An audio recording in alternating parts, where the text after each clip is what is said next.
오늘 말씀의 제목은 알미니안과 칼빈주의 결론. 성경 말씀은 골로새서 3장 10절 한 절을 같이 봉독하겠습니다. 시작.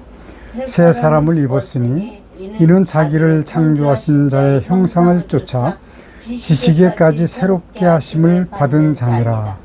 아멘. 알미니안주의와 칼빈주의에 대해서 말씀을 전한다라고 하면 보통 신도님들은 집사나 장로가 그런 주의까지 알아야 되겠느냐라고 하는 반문을 할 수도 있겠습니다만은, 오늘 좀 딱딱하긴 하지만 굉장히 중요한 설교라고 저는 생각을 합니다. 오늘 본문 말씀에 보면 새 사람을 입었으니 라고 말씀을 기록하고 계세요. 이 말씀은 무슨 말씀이냐면 거듭난 사람을 말씀하시는 거예요. 그러니까 우리가 성경을 한 절 한 절 볼 때마다 깊게 보지 않으면 안 됩니다. 그래서 저는 글자로 읽지 말고 마음으로 읽으라고 늘 부탁을 드립니다. 그렇다고 하면 거듭난 사람은 오늘 본문 말씀 이어서 자기를 창조하신 분의 형상을 쫓아라고 기록을 하고 계세요. 저는 이 형상에 대해서 여러 차례 말씀을 드렸거든요. 외형, 모양이 아니라고 하는 말씀입니다. 하나님의 속성, 하나님의 창조 목적이라고 여러분께 말씀을 여러 차례 드렸는데, 우리 성도님들이 어디까지 지금 알고 인지를 하고 계신지 좀 궁금합니다.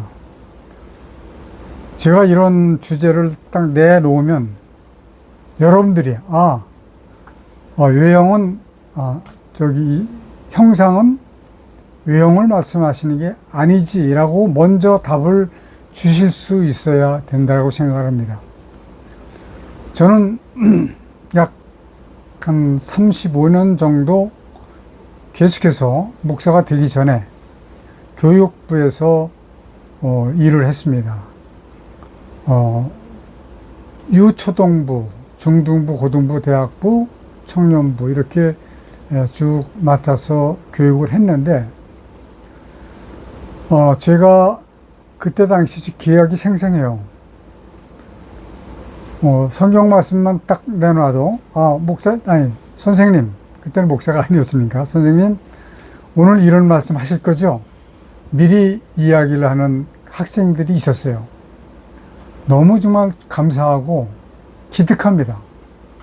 그 정도로 여러분들이 다 되어지시기를 간절히 바라는 마음에서 이 말씀을 드리는 겁니다.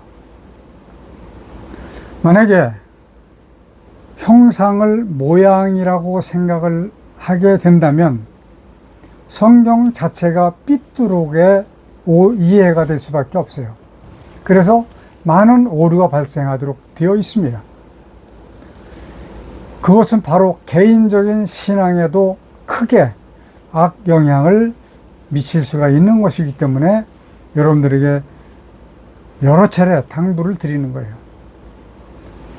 또 이어서 말씀하시기를 자기를 창조하신 분의 형상을 쫓아 지식에까지라고 기록을 했습니다.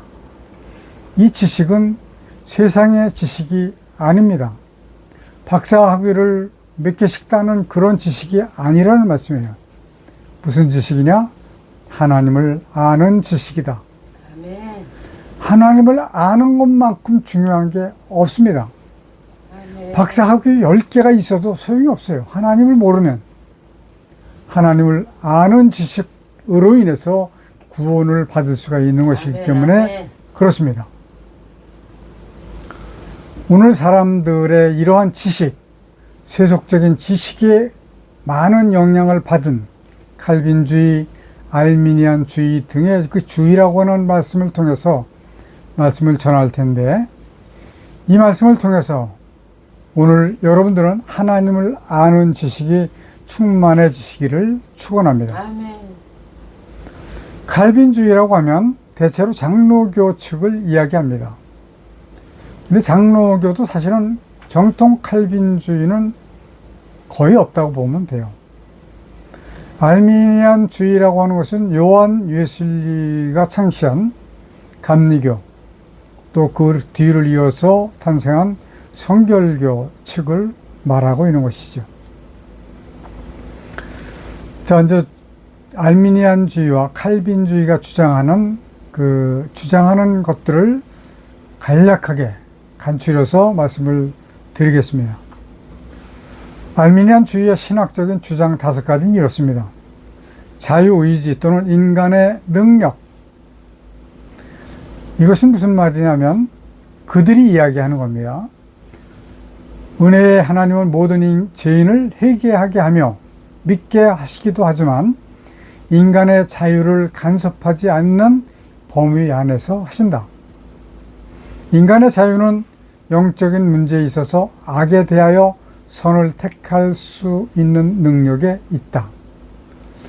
자, 미리 말씀을 드리는 것은 이 칼빈주의나 알미니안주의를 따르는 자들, 또 그것을 만드는 그 창시자들의 이 주장은 100% 옳은 것도 아니고 100% 그런 것도 아닙니다. 반반 정도 된다고 생각을 하시면 될 거예요.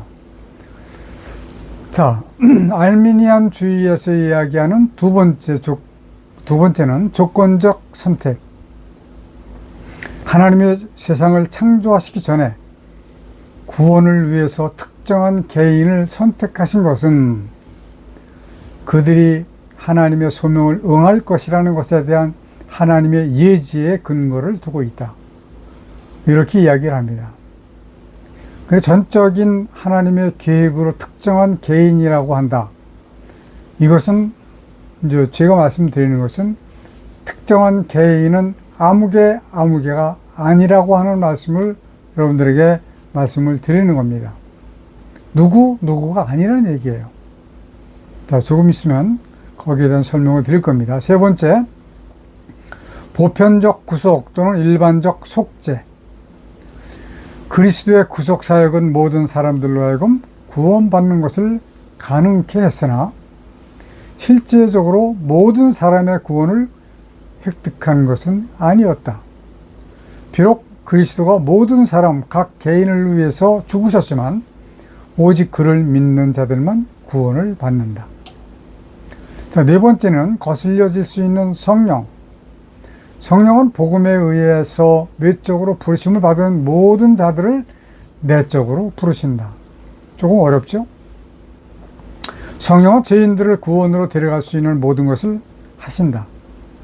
그러나 인간은 그가 자유하는 그만큼 성령의 부르심을 성공적으로 거스릴 수 있다.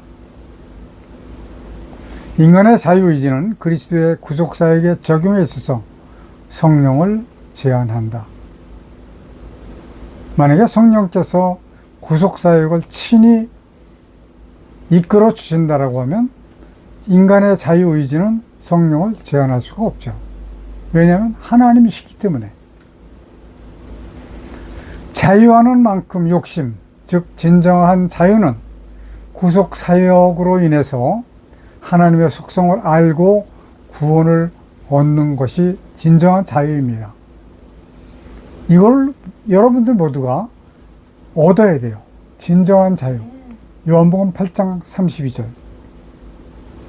진리를 알지니 진리가 너희를 자유케 하리라. 이것을 여러분들이 이것이로구나라고 무릎을 칠 수 있어야 된다라고 하는 말씀입니다. 오늘날 교회를 다니고 하나님을 섬긴다라고 하는 사람들이 이것을 경험해 보지 못하는 사람들이 너무너무 많습니다. 이 말씀이 무슨 말씀인지를 제대로 이해를 못해요. 내가 예수 그리스도를 믿음으로 인해서 자유해졌다라고만 생각을 하는데 그것이 아니고 더 깊은 자유가 느껴질 겁니다.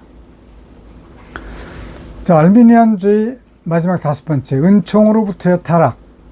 믿어서 참으로 구원받은 자들은 그들의 믿음을 유지하지 못함으로 그들의 구원을 잃을 수도 있다. 그러나 알미니안주의자들은 이 점에 모두가 일치하지 않는다. 알미니안주의자들이 많아요. 그러나 교회마다 또 그 주의자들마다 이 점에 대해서는 일치하지 못하고 있다. 그렇지 않다라고 생각하는 사람들도 많다. 이런 얘기입니다. 자, 두 번째는 웨슬리안 알미니안주의라고 따로 구분을 하고 있습니다.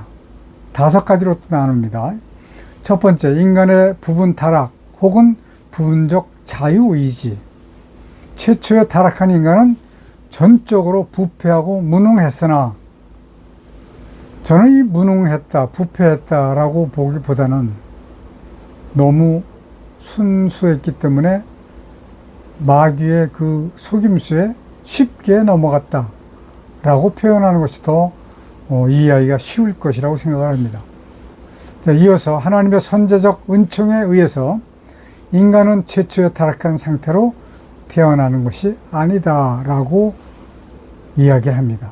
그러나 모든 인간은 아담의 그 원죄를 가지고 태어나고 있습니다. 자, 두 번째, 신인협동에 의한 구원. 하나님의 구원은 선택이나 예지에 의한 특수한 것이 아니라 하나님의 자유로우신 은혜 또는 사랑에 의해서 이루어진다 라고 주장을 합니다.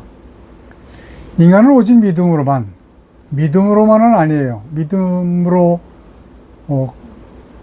예수 그리스도 안에 들어와서 거듭나야 됩니다. 그 다음에 구원을 받을 수 있는데 믿음으로만이 아니라 제가 말씀드리는 것은 거듭남이 포함이 되어야 된다라는 말씀이에요. 구원을 받을 수 있는데 이 믿음의 기회는 누구에게나 공평하게 골고루 주어진 것이다. 그렇죠. 그건 맞는 얘기죠.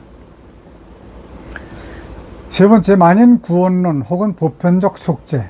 그리스도는 만인을 위해서 죽으셨다. 즉 구원받은 사람이나 멸망받은 사람을 막론하고 그리스도는 그들을 위해서 죽으셨다. 그러나 그리스도의 구속은 그들이 믿는다는 조건에서는 모든 사람을 구원할 수 있지만 그리스도의 죽으심 그 자체가 어떤 사람의 구원을 확증한 것은 아니다. 그건 맞는 말씀이죠. 그러므로 그리스도의 속죄 그 자체는 선택된 사람에게 제한된 것이 아니며 보편적인 것인데 다만 인간의 거부, 불신앙이 그 구속을 제한함으로 인해서 스스로 그리스도의 구속에서 자기 자신들을 제외시키는 것이다. 그리스도의 속죄는 선행적 은총을 사용하여 믿음으로 받아들이는 사람에게만 유효하게 된다.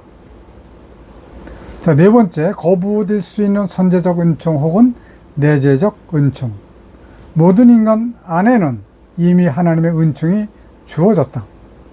이 은총은 특별한 사람에게 제한적으로 주신 특별 은총이 아니라 전 인류에게 값없이 주신 보편적 은총이다. 맞죠? 그래서 그 이 은총을 선제적 은총이라고 한다. 이 선제적 은총은 인간이 구하기 전에 이미 인간들 안에 내재해 있는 내재적 은총을 말한다. 물론 선제적 은총을 받았다고 다 구원받는 것은 아니다.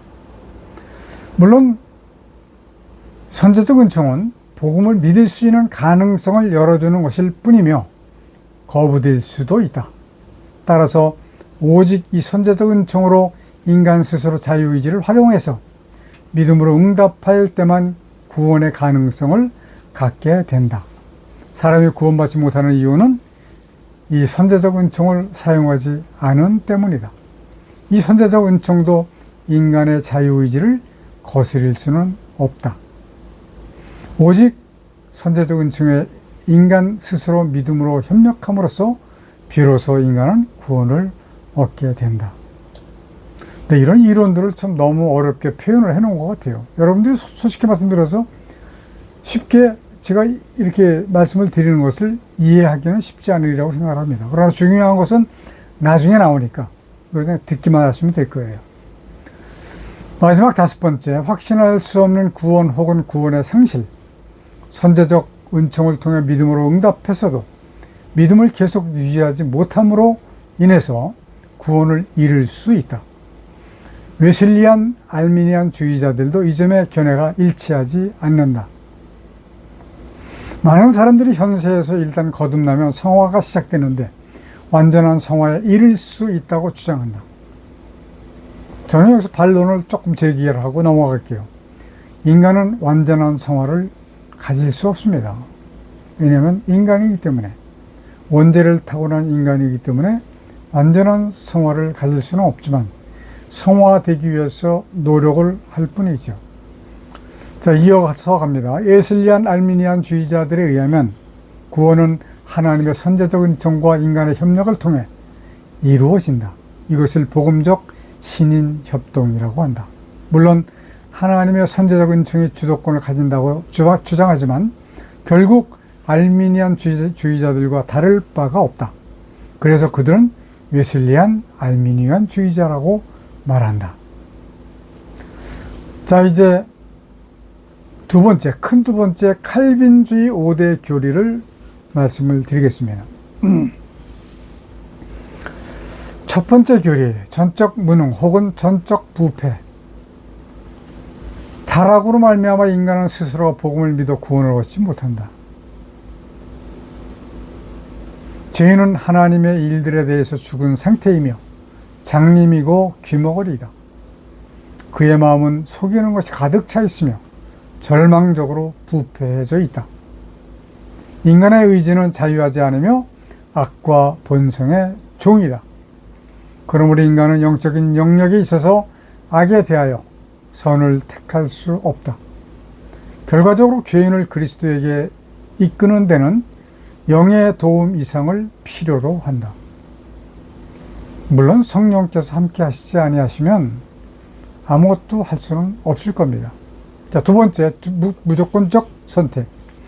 세상을 창조하시기 전에 구원을 위해서 특정한 개인들을 하나님이 택하심은 다만 그들의 주권적 의지와 사랑일 뿐이다. 특정한 죄인들에 대한 하나님의 선택은 믿음, 회개 등과 같은 이런 예지된 반응이나 그들 편에 대한 순종의 근거를 둔 것이 아니다.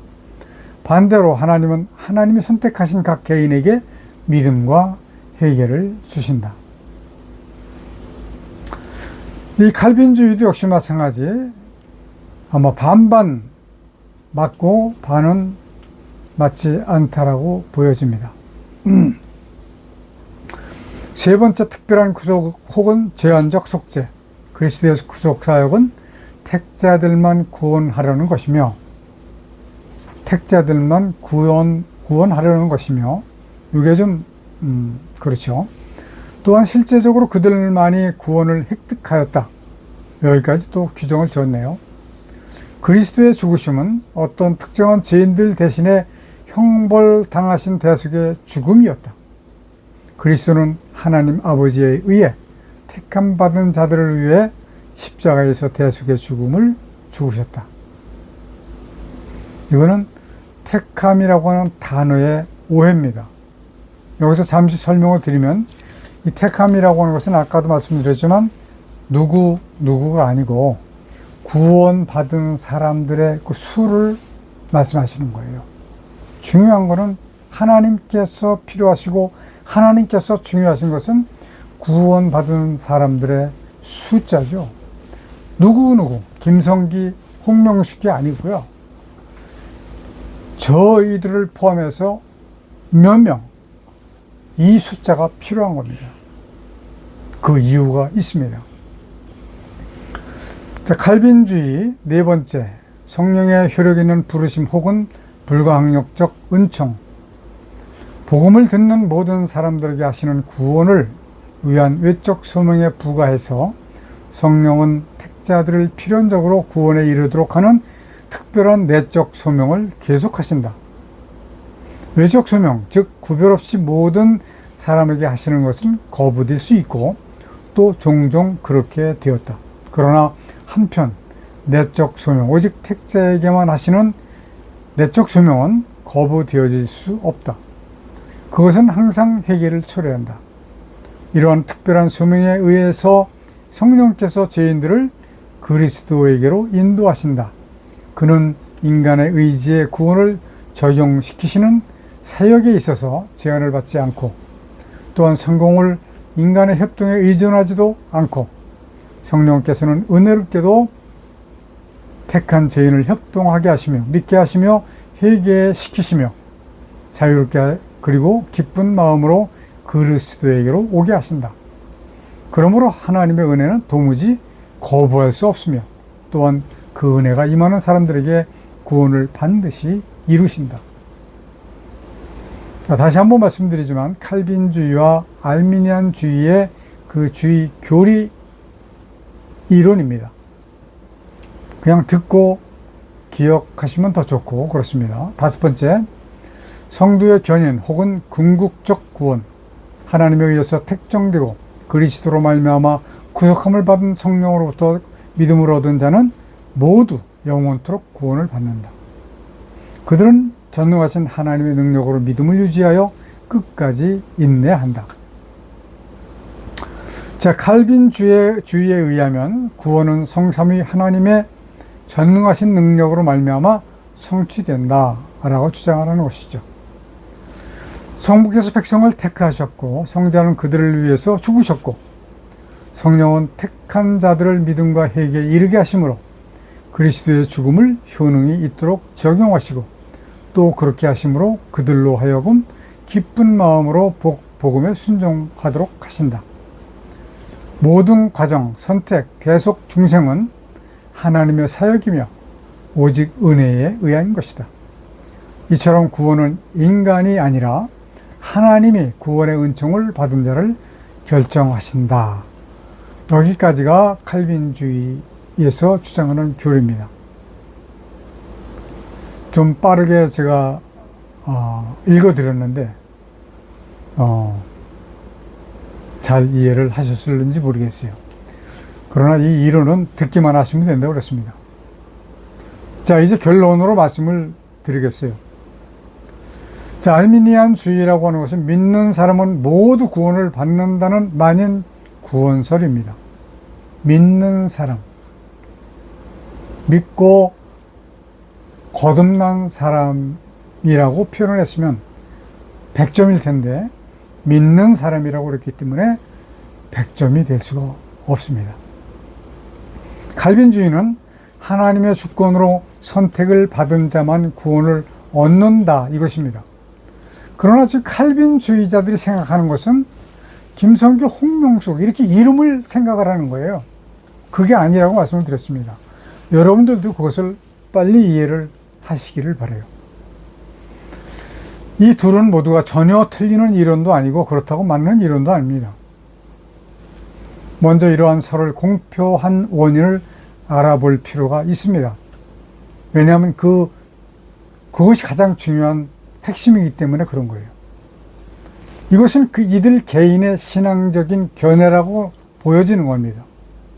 만일에 제가 지금 말씀드리는 이것을 그들이 깨달았다면 이렇게 표현할 수가 없습니다.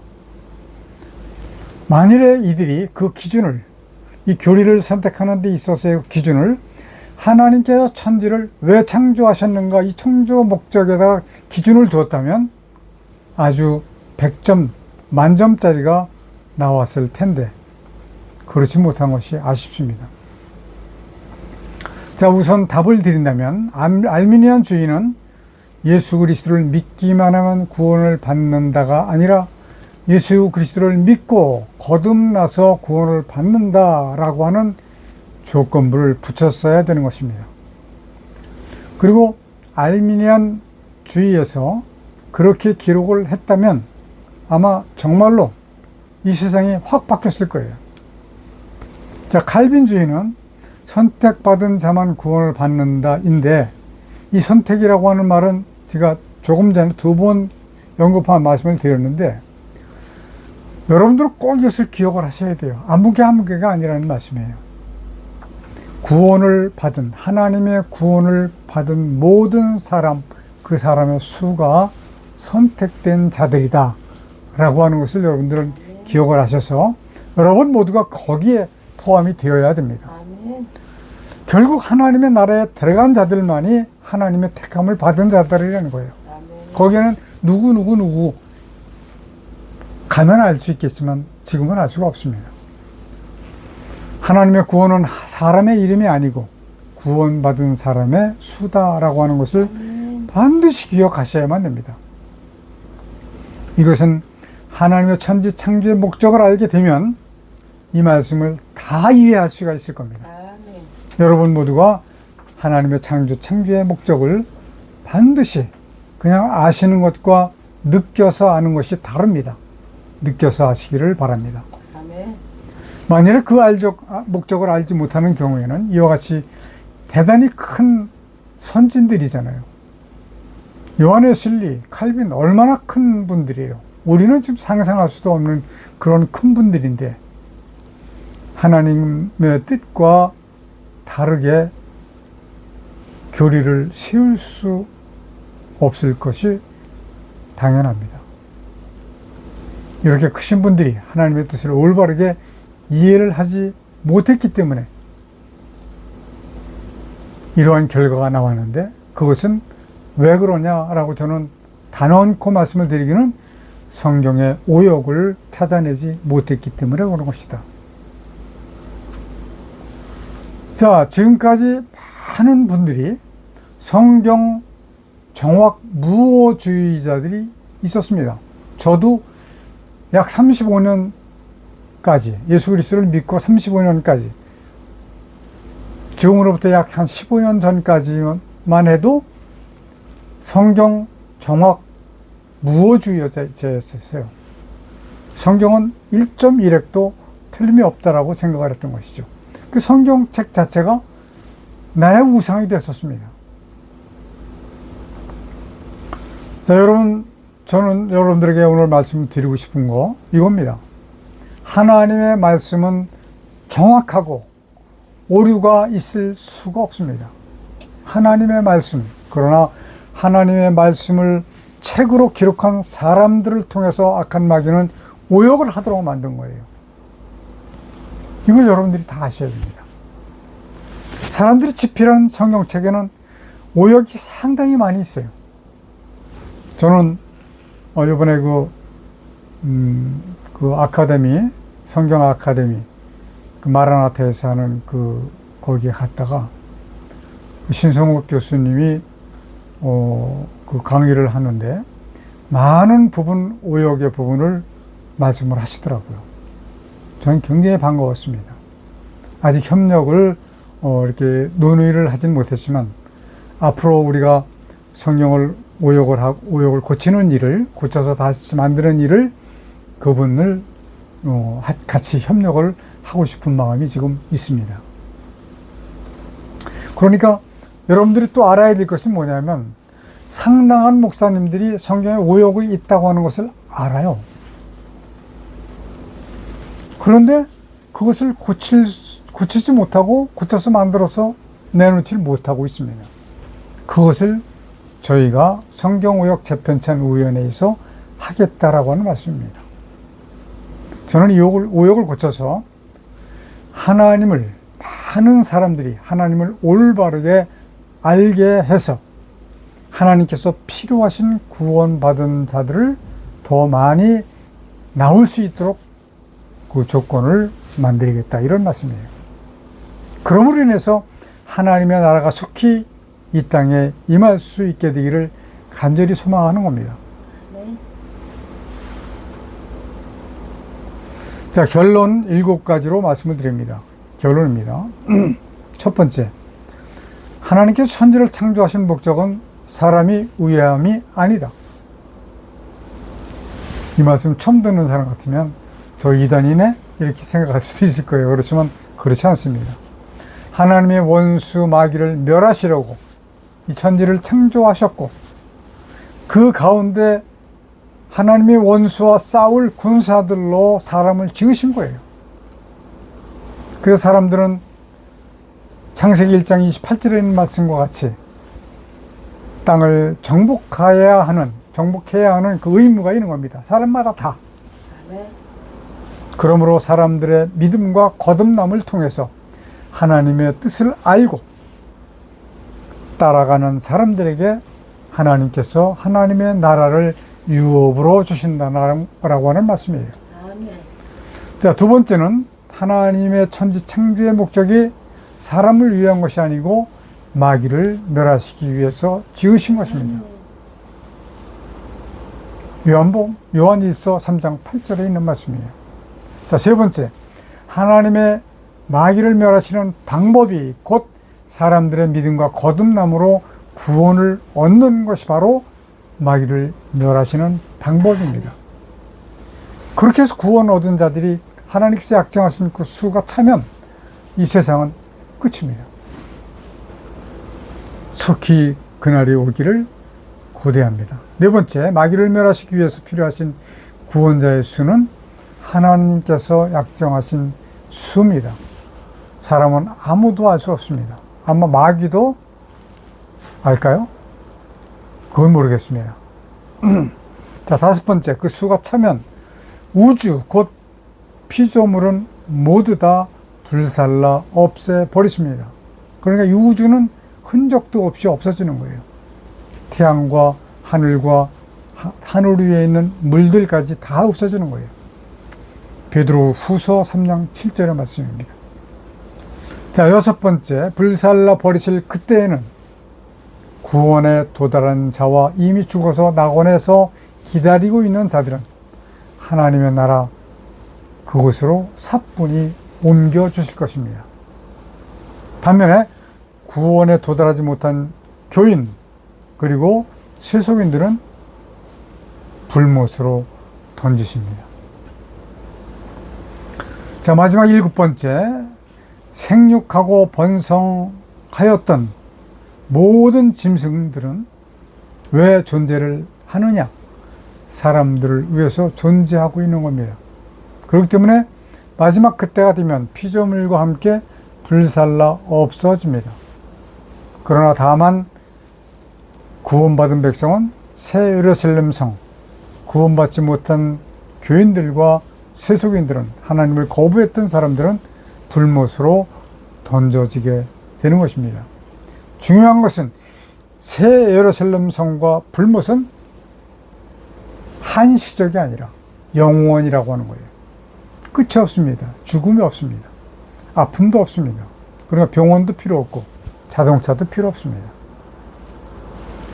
오늘 이 말씀을 꼭 기억하시면서 여러분들 스스로가 깊은 기도를 드려서 하나님의 뜻을 밝히 깨달아 아는 오늘 주일 예배 되시기를 간절히 축원합니다.